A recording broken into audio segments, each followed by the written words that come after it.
1.360.000 денари обезбеди општина Виница за изградба на потпорни зидови.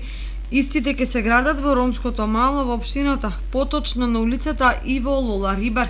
Градоначалникот Ивица Димитров деновиве направи увид на местото каде се извршуваат градежните активности. Општина Виница аплицираше за реконструкција и изградба на потпорни зидови до кабинетот без ресор во владата на Република Македонија Аксел Ахмедовски, во врска со стратегијата за ромите и ромската декада. Обезбедени се средства од 1.360.000 денари за потпорни зидови во ромското мало, тоест на улицата Иво Лова Рибар, ќе се градат потпорни зидови во должина од 26 метри. По завршувањето на овие потпорни зидови, за следната година општина Виница планира оваа улица, улицата Иво Лова Рибар, да ја асфалтира. Таа е во должина некаде околу 500 метри.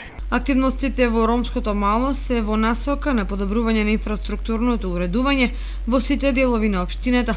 Изградбата на потпорните зидови, улици, тротоари, водоводни и канализациони мрежи останува приоритет на локалната самоуправа и во наредниот период.